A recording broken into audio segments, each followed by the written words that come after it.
അസ്സലാമു അലൈക്കും. എല്ലാവർക്കും സുഖം തന്നെയല്ലേ? അൽഹംദുലില്ലാ, മാഷാ അല്ലാ, ഞാനിവിടെ സുഖമായിട്ടിരിക്കുന്നു. ഇന്ന് നല്ലൊരു ദിവസത്തിലാണ് നമ്മളെല്ലാവരും ഇന്നിപ്പോൾ കഴിഞ്ഞു പോകുന്നതല്ലേ.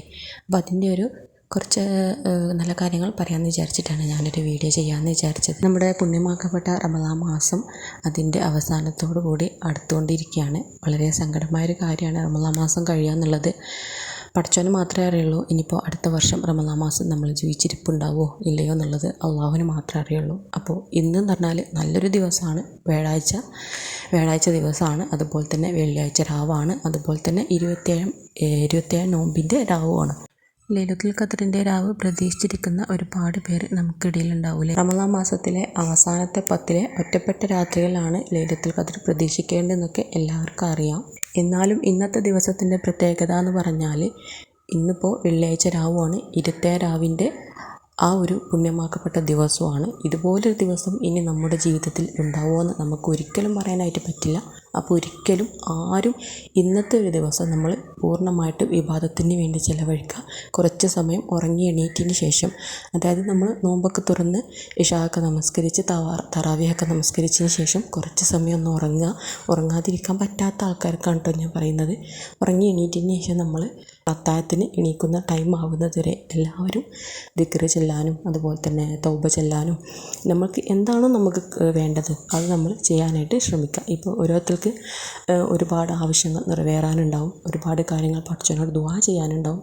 അങ്ങനെയുള്ളവർക്ക് ഒരുപാട് കാര്യങ്ങൾ നമുക്ക് പടച്ചവനോട് ചോദിച്ചിട്ട് ദുആ ചെയ്യാം. നമ്മുടെ ദുആ നമ്മൾ ചോദിക്കുന്നതിൻ്റെ ഒരു ആവശ്യകതയും അതുപോലെ തന്നെ നമ്മൾ ചോദിക്കുന്ന രീതിയും ഇന്നത്തെ ദിവസത്തിൻ്റെ പ്രത്യേകതയും കൂടി ആകുമ്പോൾ നമുക്ക് ഇൻഷാ അല്ലാഹ് പടച്ചവനത് നിറവേറ്റി തരും. എല്ലാവരും നല്ല മനസ്സോടുകൂടി ദുആ ചെയ്യാനായിട്ട് ശ്രമിക്കുക. ഇനിയിപ്പോൾ നമുക്ക് ദുനിയാവിൽ വലിയ ആവശ്യങ്ങളൊന്നും നിറവേറാനില്ലാത്തവരാണെന്നുണ്ടെങ്കിൽ എന്ത് ചെയ്യാം, ആഖിറത്തിലേക്ക് നമുക്ക് ഒരുപാട് പുണ്യകാര്യങ്ങൾ, നമുക്ക് ഒരുപാട് കൂലി കിട്ടാൻ വേണ്ടിയിട്ടുള്ള കാര്യങ്ങൾ നമുക്ക് ചെയ്യാം.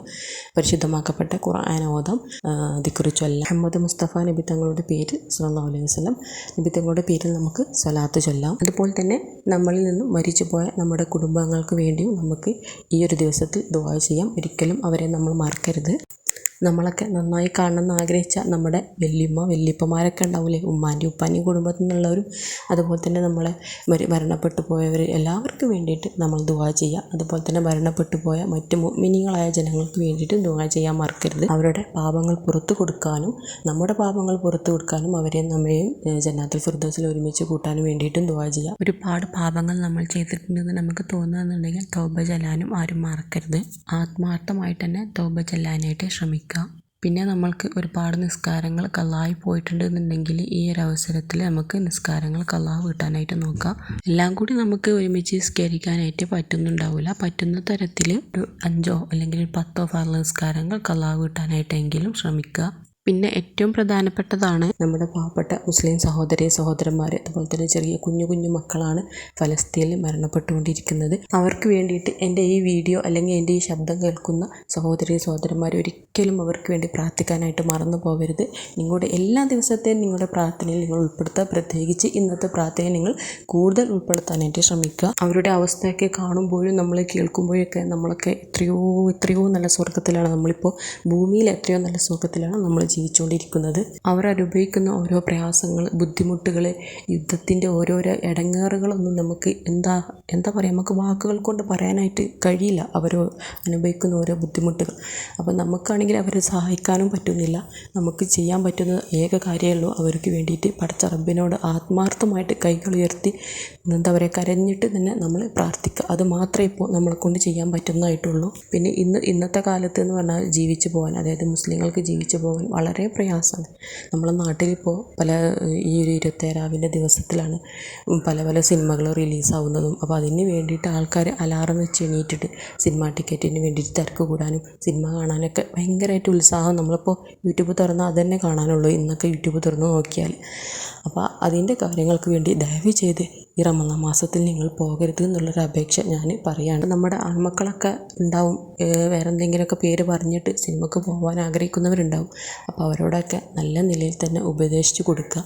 ഈ ഒരു ദിവസത്തിൽ അല്ലെങ്കിൽ ഈ റമദാൻ മാസത്തിൽ നമ്മൾ സിനിമ കാണാനായിട്ട് നമ്മുടെ വിലപ്പെട്ട സമയം നമ്മൾ ചിലവഴിക്കരുത് എന്ന് പറഞ്ഞു കൊടുക്കുക. ഇനിയിപ്പോൾ നമ്മൾ ലൈലത്തുൽ ഖദ്റിൻ്റെ ഒരു പ്രതീക്ഷിച്ചിരിക്കുന്ന സമയത്ത് എന്തൊക്കെയാണ് ചെയ്യുക എന്നുള്ളതാണ് ഞാൻ പറയുന്നത്. നമുക്ക് വേണമെന്നുണ്ടെങ്കിൽ ഖുർആൻ ഓതാം. ഇപ്പോൾ ഖത്തം ഓതുന്ന ആൾക്കാർക്കൊക്കെ എന്നുണ്ടെങ്കിൽ ഒരുപാട് ഖുർആൻ ഓതാനായിട്ട് പറ്റും. പിന്നെ നമ്മൾ എത്രയായാലും നമ്മൾ മനുഷ്യരല്ലേ, കുറേയൊക്കെ നമ്മൾ ഖുർആൻ ഓതുന്ന സമയം നമുക്കൊരു മടുപ്പ് വരും. പിശാചിൻ്റെ ഉപദ്രവം നമ്മൾക്കുണ്ടാവില്ല. നമ്മളത്ര വലിയ നല്ല ആളുകളൊന്നുമല്ല, സാധാ മനുഷ്യരാണ്. തീർച്ചയായിട്ടും നമുക്കൊരു മടുപ്പൊക്കെ തോന്നും. അങ്ങനെ മടുപ്പ് തോന്നുന്ന സമയത്ത് നമ്മൾ എന്ത് ചെയ്യുക, ഖുർആൻ മടക്കി വെച്ചിട്ട് മുഹമ്മദ് നബി സല്ലല്ലാഹു അലൈഹി വസല്ലമയുടെ പേരിൽ സ്വലാത്ത് ചൊല്ലാനായിട്ട് ശ്രമിക്കുക. അതുപോലെ തന്നെ നമുക്ക് ദിക്ർ ചൊല്ലാം, നമുക്ക് പൊറുക്കലിനെ തേടാം. എന്തെങ്കിലും പാപങ്ങൾ ചെയ്തിട്ടുണ്ടെങ്കിൽ അല്ലെങ്കിൽ നിസ്കാരം കള്ളാക്കിയിട്ടുണ്ടെങ്കിൽ ആത്മാർത്ഥമായിട്ട് നമുക്ക് പൊറുക്കലിനെ തേടാം. അങ്ങനെ കുറേ നേരം ദിക്റും സ്വലാത്തൊക്കെ ചൊല്ലി കഴിയുമ്പോൾ പിന്നെ നമുക്ക് എന്താ തോന്നും, ഒരു ഖുർആനെടുത്ത് കുറച്ച് സമയം കൂടി ഓതാമെന്ന് തോന്നും. അപ്പോൾ നമ്മൾ എന്ത് ചെയ്യുക, വീണ്ടും ഖുർആനെടുത്ത് കുറച്ചും കൂടി ഓതാനായിട്ട് ശ്രമിക്കുക. ഇതേ രീതിയിൽ നിങ്ങൾ ചെയ്ത് നോക്കുക. നമുക്ക് മടുപ്പ് വരുന്ന സമയത്ത് നമ്മൾ മൊബൈലെടുത്ത് നോക്കാതെ അല്ലെങ്കിൽ വേറെയുള്ള കാര്യങ്ങൾക്ക് സമയം ചിലവഴിക്കാതെ ദിക്റും സ്വലാത്തൊക്കെ ചെല്ലാനായിട്ട് നോക്കിയതിന് ശേഷം കുറേ സമയം കഴിയുമ്പോൾ നമുക്ക് ഒരു ഖുർആൻ ഓതുന്നതോടെ ഒരു ഇൻട്രസ്റ്റ് തോന്നുന്നുണ്ടെങ്കിൽ വീണ്ടും നമ്മൾ ഖുർആൻ എടുത്ത് ഓതുക. ഇതേ രീതിയിൽ നമ്മൾ ചെയ്യാന്നുണ്ടെങ്കിൽ ആ ഖുർആൻ ഓതുന്ന സമയത്തുള്ള മടുപ്പ് നമുക്ക് മാറിക്കിട്ടും. പിന്നെ ലൈലത്തുൽ ഖദറിൻ്റെ രാത്രിയിൽ നമുക്ക് ചൊല്ലാൻ പറ്റിയ നല്ലൊരു ദുആ ആണ് ഇത്. അല്ലാഹുമ്മ ഇന്നക അഫുവൻ തുഹിബ്ബുൽ അഫ്വ ഫഅഫു അന്നി എന്നുള്ള ദുആ. അത് നമ്മൾ കൂടുതൽ അധികരിപ്പിക്കാനായിട്ട് ശ്രമിക്കുക. അത് അള്ളാഹുവിനോട് പാപമോചനം തേടുന്ന ഒരു ദുആ ആണ്.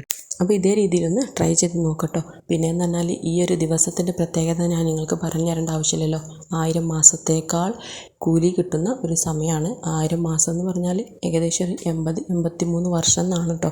ഞാനിപ്പോൾ ഒരു ഉസ്താദിൻ്റെ വായിൽ കേട്ടതാണ്.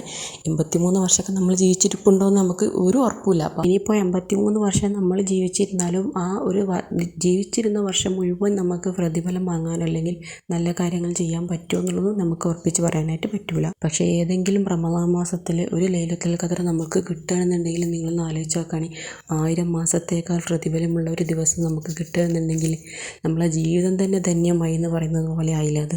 അതിപ്പോൾ ഇന്ന് തന്നെയാണെന്നുള്ളത് നമുക്ക് ഉറപ്പിച്ച് പറയാനൊന്നും പറ്റില്ല. ഇനിയിപ്പോൾ 27ൻ്റെ രാവും 29ൻ്റെ രാവും മാത്രമേ നമുക്ക് അവശേഷിക്കുന്നുള്ളൂ. അപ്പോൾ ഈ 2 ദിവസവും നമ്മൾ ആത്മാർത്ഥമായിട്ട് പരിശ്രമിക്കുക. ഒരുപാട് ഇബാദത്തുകൾ എടുക്കാനായിട്ട് ആത്മാർത്ഥമായിട്ട് പരിശ്രമിക്കുക.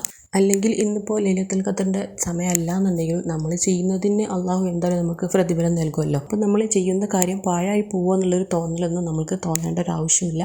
ലൈലത്തുൽ ഖദറിൻ്റെ സമയമല്ല എന്നുണ്ടെങ്കിലും നമ്മൾ ചെയ്യുന്ന കാര്യത്തിന് പുണ്യമാക്കപ്പെട്ട റമളാൻ മാസമാണ്.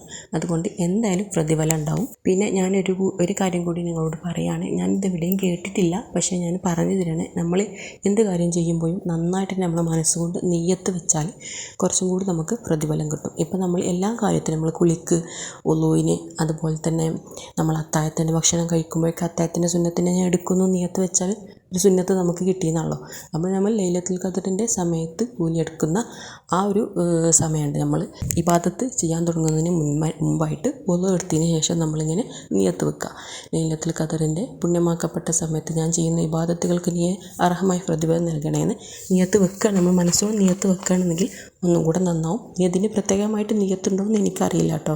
അങ്ങനെ പ്രത്യേകമായിട്ട് നിയ്യത്തുണ്ട്, അതാർക്കെങ്കിലും അറിയാമെന്നുണ്ടെങ്കിൽ ജസ്റ്റ് ഒന്ന് കമൻറ്റ് ചെയ്യണേ. അല്ലാഹുവേ, ഇതുപോലൊരു ദിവസം നമുക്ക് ഇനി ഉണ്ടാവുമെന്ന് ഒരിക്കലും പറയാനായിട്ട് പറ്റില്ല. വെള്ളിയാഴ്ച രാവിൻ്റെ ദിവസമാണ്, 27 രാവ് നോമ്പിൻ്റെ ദിവസമാണ്, അതുപോലെ തന്നെ റമളാൻ മാസമാണ്. ഇതുപോലൊരു ദിവസത്തിൽ നമ്മൾ പ്രാർത്ഥിച്ചാൽ പടച്ചോൻ എന്തായാലും നമ്മുടെ പ്രാർത്ഥന കേൾക്കും. നമുക്ക് പല പല ആവശ്യങ്ങൾ ഉണ്ടാവില്ലേ, വീട് പണി പൂർത്തീകരിക്കാൻ, അതുപോലെ തന്നെ ഭർത്താവിന് നല്ല ജോലി കിട്ടാൻ, മക്കൾ നന്നാവാൻ, ഇനിയിപ്പോൾ മക്കൾക്ക് എവിടെയെങ്കിലും ജോലിക്ക് കയറാൻ, മക്കൾ പരീക്ഷയിൽ പാസ്സാവാൻ, അങ്ങനെ ഒരുപാട് ആവശ്യങ്ങൾ നമ്മൾക്കുണ്ടാവില്ലേ. അപ്പോൾ എന്ത് ആവശ്യമാണെങ്കിലും നമ്മൾ ഖുർആൻ ഓതി കഴിഞ്ഞതിന് ശേഷം അല്ലെങ്കിൽ കുറച്ച് യാസീൻ 2-3 യാസീനൊക്കെ നബി സല്ലല്ലാഹു അലൈഹി വസല്ലമയുടെ പേരിലോ അല്ലെങ്കിൽ ഖുദർ നബിയുടെ പേരിലൊക്കെ യാസീൻ നേർച്ചയാക്കി ഓതി കഴിഞ്ഞതിന് ശേഷം നമ്മൾ ആത്മാർത്ഥമായിട്ട് പ്രാർത്ഥിക്കുന്നുണ്ടെങ്കിൽ ഇന്നത്തെ ഒരു ദിവസത്തെ പ്രാർത്ഥന പടച്ചോൻ എന്തായാലും സ്വീകരിക്കും. നമ്മൾ പ്രാർത്ഥിക്കുന്നതിൻ്റെ നമ്മളൊരു ആത്മാർത്ഥമായിട്ട് പ്രാർത്ഥിച്ചാൽ എന്തായാലും പടച്ചോൻ സ്വീകരിക്കും. അപ്പോൾ എല്ലാവരും മറക്കാതെ ആഗ്രഹങ്ങളൊക്കെ ചോദിക്കുക, ദുആ ചെയ്യുക, ദിക്റും സലാത്തും ഖുർആനൊക്കെ ഓതാനായിട്ടും ചെല്ലാനായിട്ടും ശ്രമിക്കുക. നമ്മുടെ എല്ലാ നല്ല സ്വാലിഹായ മുറാദും പടച്ചോൻ നിറവേറ്റി തരട്ടെ. നമ്മുടെ മക്കത്ത് ഉംറക്കായിട്ട് വരുന്ന ജനങ്ങളിൽ എല്ലാ വർഷത്തിനേക്കാളും ഇപ്രാവശ്യം റെക്കോർഡാണ്. 2-3 ദിവസമായിട്ട് മില്യൺ കണക്കിന് ജനങ്ങളാണ് അവിടെ തവാഫ് ചെയ്യാനായിട്ട് എത്തുന്നത്. നമുക്ക് എല്ലാവർക്കും ഉംറ ചെയ്യാനും ഹജ്ജ് ചെയ്യാനൊക്കെ അതിയായിട്ട് ആഗ്രഹം ഉണ്ടാവില്ലേ. എൻ്റെ വലിയൊരു ആഗ്രഹമാണ് റമളാൻ മാസത്തിൽ റമളാൻ 1 മുതൽ 30 വരെ ഹറമിലും മദീനത്തൊക്കെ ആയിട്ട് ചിലവഴിക്കുക എന്നുള്ളത്. ഇൻഷാ അള്ളാ അടുത്ത വർഷത്തെ റമളാൻ മാസത്തിലെങ്കിലും എൻ്റെ ഈ ഒരു ആഗ്രഹം നടക്കുമെന്ന് ഞാൻ പ്രതീക്ഷിക്കുന്നുണ്ട്. എനിക്കും നിങ്ങൾക്കും അതിനുള്ള ഭാഗ്യം പടച്ചോൻ നൽകട്ടെ. ആമീൻ. ഈ ഒരു നല്ല മാസത്തിലെയും ഈ ഒരു നല്ല ദിവസത്തിൻ്റെയും ബർക്കത്ത് കൊണ്ട് നമ്മുടെ എല്ലാവരുടെയും നല്ല ഹലാലായ എല്ലാ മുറാദുകളും പടച്ചോൻ നിറവേറ്റി നൽകുമാറാകട്ടെ. ആമീൻ. അതുപോലെ വേറൊരു കാര്യം പറയാനുള്ളത്, നമുക്കിപ്പോൾ 3-4 ദിവസം കൂടി കഴിഞ്ഞാൽ ചെറിയ പെരുന്നാളായി. മാഷാ അള്ളാ നമ്മൾ വലിയ രീതിയിൽ ആർഭാടം കാണിച്ചിട്ടൊന്നും എന്താ പറയുക, പടക്കങ്ങൾ കുറേ വാങ്ങി പൊട്ടിച്ചിട്ട് അല്ലാന്നുണ്ടെങ്കിൽ വലിയ രീതിയിൽ ആർഭാടം കാണിച്ചിട്ടൊന്നും നമ്മൾ ചെറിയ പെരുന്നാൾ ആഘോഷിക്കാനായിട്ട് നിൽക്കരുത്. നമ്മുടെ സഹോദരങ്ങളാണ് അവിടെ എന്തിനാണ് മരണപ്പെടുന്നതെന്ന് പോലും അറിയാതെ ഗസയിലും ഫലസ്തീനിലൊക്കെ ആയിട്ട് മരണപ്പെട്ടുകൊണ്ടിരിക്കുന്നത്. അത് നമ്മളെപ്പോഴും ഓർക്കുക. നമ്മളിവിടെ ഈദിൻ്റെ ഡ്രസ്സൊക്കെ എടുക്കാൻ വേണ്ടിയിട്ട് നെട്ടോടിടുന്ന സമയത്ത് അവർ കഫൻ പുടവ നെയ്യാനുള്ള തിരക്കിലാണ്. അതാരും മറന്നു പോകരുത്. പിന്നെ ഞാൻ എൻ്റെ ഇത്രയും ദിവസത്തിൽ യൂട്യൂബ് വീഡിയോ ഇടുന്നതിൽ പറയാത്തൊരു കാര്യമാണ്, നിങ്ങൾ എൻ്റെ വീഡിയോ ആർക്കെങ്കിലും ഷെയർ ചെയ്ത് കൊടുക്കണം എന്നുള്ളത്. പക്ഷെ ഞാനിവിടെ അത് പറയുകയാണ്. കാരണം നിങ്ങൾ ഈ വീഡിയോ നിങ്ങൾക്ക് പറ്റുന്ന രീതിയിൽ എല്ലാവരിലേക്കും എത്തുന്ന രീതിയിൽ നിന്ന് ഷെയർ ചെയ്ത് കൊടുക്കണം. ആർക്കെങ്കിലും ഉപകാരപ്പെടുകയാണെന്നുണ്ടെങ്കിൽ അതിൻ്റെ കൂലി നിങ്ങൾക്കും എനിക്കും പടച്ചോൻ നൽകട്ടെ. നമ്മളിപ്പോൾ ഗാസയിലെ ഫലസ്തീനിലെ വീഡിയോ ഒക്കെ ഇൻസ്റ്റാഗ്രാമിലും യൂട്യൂബിലൊക്കെ കാണുകയെന്നുണ്ടെങ്കിൽ ഒരുപാട് പേര് കാണാം. അതിൽ ഫലസ്തീൻ മക്കളെ കളിയാക്കിക്കൊണ്ടൊക്കെ ഒരുപാട് കമൻറ്റുകൾ ഇതിൽ കാണാനായിട്ട് പറ്റും. അതും മലയാളികളുടെ കമൻറ്റ്. എങ്ങനെയാണ് ആൾക്കാർക്ക് ഇങ്ങനെ ചിന്തിക്കാൻ പറ്റുന്നതെന്ന് എനിക്കൊരിക്കലും മനസ്സിലാവുന്നില്ല. എന്തൊക്കെ പറഞ്ഞാലും ഇസ്രായേൽ ബോംബിട്ട് കൊല്ലുന്നത് നിരായുധരായിട്ടുള്ള പാവം ജനങ്ങളുടെ മേലെയാണല്ലേ.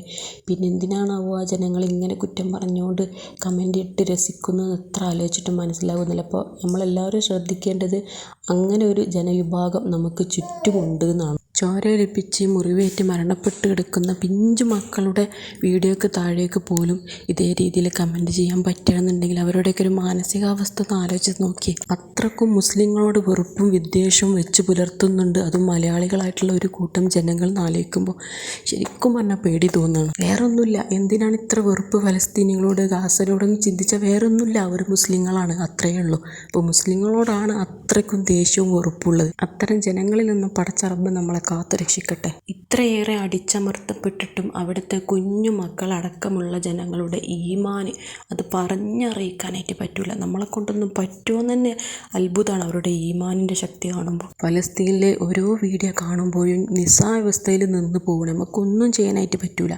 ഇപ്പം നമുക്ക് ചെയ്യാൻ പറ്റുമെന്ന് പറഞ്ഞാൽ റബ്ബിനോട് ദുആ ചെയ്യാമെന്ന് മാത്രമേ ഉള്ളൂ. ബോംബിട്ട് അവിടുത്തെ കെട്ടിടങ്ങളും സ്കൂളുകളും വീടുകളും ആശുപത്രികളും എല്ലാം തകർന്ന് തരിപ്പണമായി ആ നാട് തന്നെ ഇല്ലാതായി തുടങ്ങി. ഒരു കഥയുണ്ട്, ഇബ്രാഹിം നബി അലൈഹി സ്വലാമിനെ തീകുണ്ടാരത്തിലെറിഞ്ഞ സമയത്ത് മൃഗങ്ങളും മനുഷ്യരൊക്കെ കാണാൻ വേണ്ടിയിട്ട് ഓടിക്കൂടുന്ന ആ സമയത്ത് ചെറിയൊരു തവള വന്നിട്ട് അതിനെക്കൊണ്ട് പറ്റുന്ന രീതിയിൽ അതിൻ്റെ വായിലുള്ള വെള്ളം തുപ്പിക്കളയാണ് തീയിൻ്റെ നേരെ. അപ്പോൾ കൂടി നിൽക്കുന്ന മൃഗങ്ങളിൽ നിന്ന് ഒരു മൃഗം ചോദിച്ചു, എന്തിനാണ് ഇങ്ങനെ ചെയ്യുന്നത്, നിന്നെക്കൊണ്ടൊന്നും ആ തീ അണക്കാൻ പറ്റൂലല്ലോ. അപ്പോൾ ആ തവള പറഞ്ഞൊരു മറുപടി ഉണ്ട്, നബിയെ തീയിലിട്ട സമയത്ത് നാളെ നീ എന്ത് ചെയ്തു, ആ തീ അണക്കാൻ വേണ്ടിയിട്ട് നീ എന്ത് ചെയ്തു എന്ന് എന്നോട് പടച്ച റബ്ബ് ചോദിക്കുന്ന സമയത്ത് ഞാനൊന്നും ചെയ്തില്ല എന്ന് പറയുന്നതിനെക്കാട്ടും നല്ലത് എന്നെക്കൊണ്ട് പറ്റുന്ന രീതിയിൽ ഞാൻ ചെയ്തിട്ടുണ്ട് റബ്ബേ എന്ന് എനിക്ക് പറയാൻ പറ്റുമല്ലോ എന്നുള്ളൊരു മറുപടി കൊടുക്കാൻ പറ്റുമല്ലോ തവളക്ക്. അതിന് വേണ്ടിയിട്ടാണ് ഞാൻ ചെയ്തത്. അപ്പോൾ അതുതന്നെയാണ് ഞാൻ ഇങ്ങോട്ടും പറയുന്നത്, നമുക്ക് ചെയ്യാൻ പറ്റായിട്ട് നമുക്ക് അവിടെ പോയിട്ട് ചെയ്യാനായിട്ട് ഒന്നും പറ്റില്ല. നമുക്ക് ആകെ പറ്റുന്നത് അവർക്ക് വേണ്ടിയിട്ട് ദുആ ചെയ്യുക എന്നുള്ളതാണ്. നമ്മളിൽ നിന്നുള്ള ഏതെങ്കിലും നല്ല ജനങ്ങളുടെ പ്രാർത്ഥന എന്തായാലും പടച്ചോൻ സ്വീകരിക്കും. എന്ത് തന്നെ ആയാലും ഫലസ്തീനിൽ സമാധാനം പുലരുക തന്നെ ചെയ്യും. യുദ്ധത്തിൻ്റെ കെടുതിയിൽ യുദ്ധം എന്ന് പറയാനായിട്ട് പറ്റില്ല. കാരണം ഒരു ഭാഗത്ത് ആൾക്കാർ മാത്രമാണ് യുദ്ധം ചെയ്യുന്നുള്ളൂ, മറ്റേ ആൾക്കാർ എന്താ പറയുക നിസ്സഹായരായിട്ട് നോക്കി നിൽക്കുകയാണ്. സാധുക്കളായ നിരപരാധികളായ ജനങ്ങളുടെ മേലാണ് ബോംബ് വർഷിച്ചുകൊണ്ടിരിക്കുന്നത്. അവർക്കൊരു സമാധാനപരമായിട്ടുള്ള ജീവിതം കിട്ടുവാനും പടച്ച റബ്ബേ അവരെയും നമ്മളെയും ജന്നാത്തുൽ ഫിർദൗസ് സ്വർഗ്ഗത്തിൽ ഒരുമിച്ച് കൂട്ടാൻ വേണ്ടിയിട്ട് എല്ലാവരും ദുആ ചെയ്യുക. അതുപോലെ തന്നെ നമ്മളെ നശിപ്പിക്കാനായിട്ട് ഇറങ്ങിയ അത് മുസ്ലിങ്ങൾക്ക് നേരെ വെറുപ്പും വിദ്വേഷവും വെച്ച് പുലർത്തുന്നവരെ തകർക്കാൻ വേണ്ടിയിട്ട് പടച്ച റബ്ബിനോട് ആത്മാർത്ഥമായിട്ട് ദുആ ചെയ്യാനും ഫലസ്തീനിലെ ഗസയിലെയും പിഞ്ചു മക്കൾക്ക് വേണ്ടിയിട്ട് ദുആ ചെയ്യാനും എല്ലാവരും മറന്നു പോകരുത്. അതുപോലെ തന്നെ ഈ വീഡിയോ നിങ്ങൾ മാക്സിമം ഷെയർ ചെയ്യണം. വീഡിയോയുടെ ലിങ്ക് നിങ്ങൾ സ്റ്റാറ്റസ് വെച്ചിട്ടോ അല്ലാന്നുണ്ടെങ്കിൽ നിങ്ങൾ ഇൻസ്റ്റാഗ്രാമിൽ സ്റ്റോറി വെച്ചിട്ടോ എങ്ങനെയാണെങ്കിലും നിങ്ങളിത് മാക്സിമം ഷെയർ ചെയ്യുക, എല്ലാവരിലേക്കും എത്തിക്കാനായിട്ട് ശ്രമിക്കണം. ഇന്നത്തെ പുണ്യമാക്കപ്പെട്ട രാത്രിയിൽ നമ്മൾ ചെയ്യുന്ന എല്ലാ നല്ല സ്വാലിഹായ അമലുകളും പടച്ചോൻ സ്വീകരിക്കുമാറാകട്ടെ. അതുപോലെ തന്നെ നമ്മുടെ ഫലസ്തീനിലെ സഹോദരങ്ങൾക്ക് വേണ്ടിയിട്ട് ചെയ്യുന്ന ദുആവും പഠിച്ചോനെ നീ തട്ടിക്കളയല്ല അല്ലാ. ഒരാളുടെ ദുആവ് പോലും പഠിച്ചോനെ നീ തട്ടിക്കളയല്ല അല്ലാ. അതുപോലെ തന്നെ ഞങ്ങളുടെ ഫലസ്തീനിലെ സഹോദരങ്ങൾക്ക് നീ സമാധാനം നൽകണേ റബ്ബേ. ആമീൻ ആമീൻ യാ റബ്ബൽ ആലമീൻ. അപ്പോൾ ഇത്രയേ ഉള്ളൂ ഇന്നത്തെ വീഡിയോ. നിങ്ങൾക്ക് വീഡിയോ ഇഷ്ടപ്പെടുകയാണെങ്കിൽ വീഡിയോക്ക് ഒരു ലൈക്ക് കൊടുക്കാൻ മറക്കരുത് കേട്ടോ. ലൈക്ക് കൊടുത്താലേ വീഡിയോ മറ്റുള്ളവരിലേക്കും യൂട്യൂബ് എത്തിക്കുള്ളൂ. അപ്പോൾ നല്ലൊരു വീഡിയോ ആയിട്ട് വീണ്ടും കാണാം ഇൻഷാ അല്ലാ.